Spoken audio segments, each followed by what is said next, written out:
Andi dan Dono, kelompok 5B. Pada suatu hari di siang yang terik, seorang remaja bernama Andi sedang bersantai dengan memegang ponselnya menikmati pemandangan dari atas pohon. Itu adalah kegiatan yang menjadi rutinitas Andi akhir-akhir ini. Di bawah dilihatnya sekelompok orang-orang dari desa sebelah, yaitu Desa Grahita. Mereka terlihat sedang bekerja sama mengumpulkan sampah dan mengaruk solokan. Oh, ternyata kegemaran mereka bukan hanya membuat botol plastik menjadi vas bunga saja, tetapi memang suka mengoleksi sampah. Mereka ini sungguh memiliki kesibukan yang aneh, pikir Andi. Beberapa menit kemudian tatapannya tertuju pada seseorang yang mencolok daripada yang lainnya. Dilihat dari postur tubuhnya, orang ini adalah sosok yang berbadan gemuk dengan kulit putih pucat. Hei pria gemuk, mengapa kalian bekerja begitu keras? Tanya Andi pada remaja itu. Kemarilah, berteduhlah sejenak dari terik matahari. Mari kita berbincang bersama-sama. Aku Andi dari Desa Kama. Lalu kau? Lanjutnya, Namaku Dono. ucap remaja ini. Dia beserta orang-orang yang tak kenal lelah itu terus saja bekerja, kemudian melanjutkan. Tapi maaf tidak bisa, kami harus menyiapkan lingkungan untuk musim berikutnya. Kata Dono tergesa-gesa. Tenanglah, musim panas masih panjang. Masih ada banyak waktu untuk bergotong royong sebelum musim hujan tiba. Oh, atau jangan-jangan kau ingin berolahraga saja supaya kurus seperti aku, ya kan? Seru Andi dengan selera humornya. Detik berganti, begitu pula dengan menit, jam, hari, pekan, bulan, bahkan musim. Hal yang Andi lakukan masih saja seperti itu hingga pada suatu pagi, ia terbangun dengan mendengar suara air bergemericik di dekatnya. Musim hujan akhirnya tiba dan saat ini Desa Kama digenangi oleh banjir. Orang-orang menghadapi kesulitan terkhusus soal makanan. Kesemuanya terendam oleh banjir. Andi dan sebagian orang di desanya menerima pertolongan dari desa sebelah, tempat di mana Dono tinggal. Walau agak jauh, tapi mereka mulai berjalan, menelusuri jalan setapak di tengah rimbunnya pohon yang akan membawa mereka pada gerbang Desa Grahita. Gerbang Desa Grahita pun dibuka lebar. Warga Kama memasuki desa itu. Kemudian seseorang melongok keluar dari jendela salah satu rumah. Andi terkejut. Dono, itukah dirimu? Ih, ini aku Andi. Kita sempat berkenalan saat musim panas kemarin. Oh iya, aku ingat.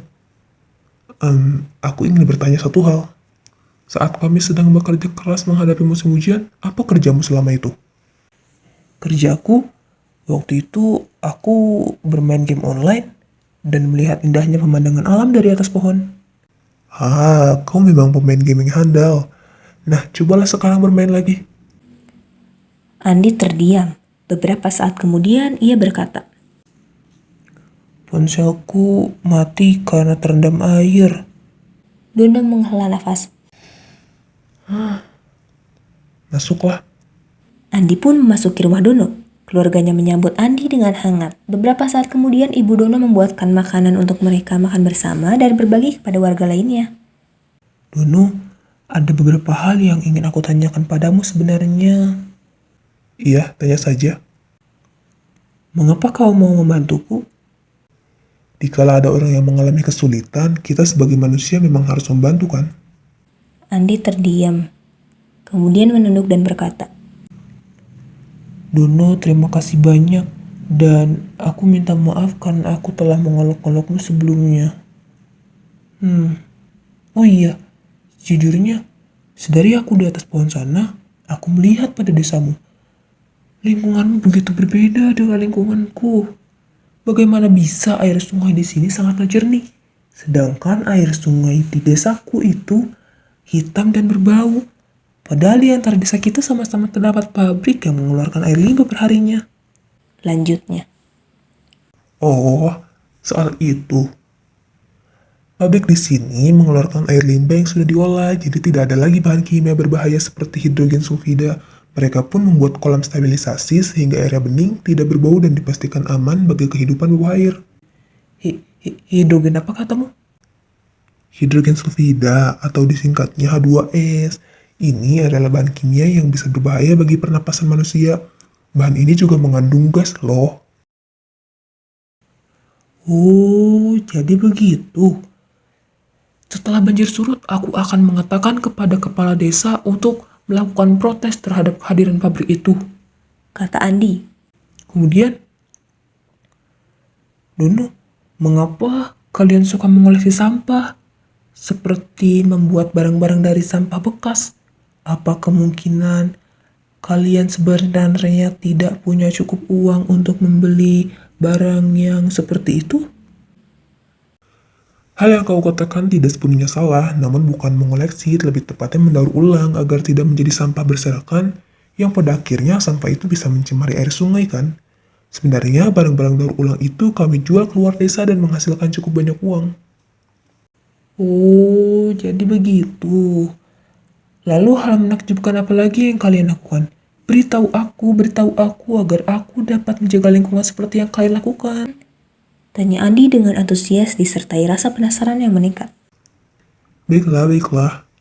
Dahulu, air sungai kami itu selain tercemar oleh limbah pabrik, namun juga tercemar oleh limbah rumah tangga yang berupa deterjen dan mengandung bahan kimia berbahaya, namanya diklorodifenyl trikloretana, yang kemudian mengganggu ekosistem di dalam air di sungai kami itu. Pada akhirnya ikan yang kami konsumsi menjadi tidak sehat lagi dan menimbulkan berbagai penyakit. Maka kami memutuskan untuk menggunakan buah lerak sebagai pengganti deterjen yang aman. Awalnya kami khawatir, namun ternyata buah lerak ini memang seperti deterjen, dapat mengeluarkan busa dan memiliki zat anti kuman. Wah, aku tidak tahu ada hal yang seperti itu. Warga desa kami hanya berlomba-lomba menghabiskan uang untuk membeli fasilitas modern seperti ponsel ini contohnya. Dono, jika aku meminta bantuan darimu lagi, apa kau akan membantuku? Iya, tentu saja. Apa yang bisa aku bantu? Aku terpikir sebuah rencana, yaitu setelah banjir mereda, temani aku untuk berbicara pada kepala desaku untuk melakukan hal-hal yang desa mau lakukan.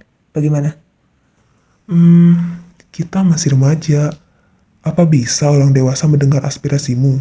Bagaimana jika kita serahkan saja pada kepala desaku untuk berbicara pada kepala desamu? Ide yang bagus. Beberapa hari kemudian setelah banjir surut, warga-warga desa Kama pulang menuju tempat tinggalnya dan membersihkan semua yang kotor. Andi dan Dono pergi mencari kepala desa Grahita untuk meminta bantuan dalam menyampaikan aspirasi terhadap kepala desa Kama. Kemudian dia mengiyakan dan bergegas. Lalu setelah bertemu, mereka mendiskusikan bagaimana mengurangi setengah proporsi air limbah yang tidak diolah dan secara signifikan meningkatkan daur ulang serta penggunaan daur ulang yang aman secara global. Tanpa pikir panjang, Pak Kepala Desa Kama pun menyetujuinya. Beberapa bulan kemudian, Desa Kama berubah secara signifikan. Masyarakat menjadi saling gotong royong satu sama lain untuk mencintai lingkungannya. Begitupun dengan pabrik, mereka tidak lagi membuang limbah secara langsung sehingga air pada sungai sangatlah jernih. Desa Kama dan Desa Grahita sejahtera dan menjadi desa sahabat yang saling membantu demi menjaga desa, khususnya menjaga ketersediaan air bersih.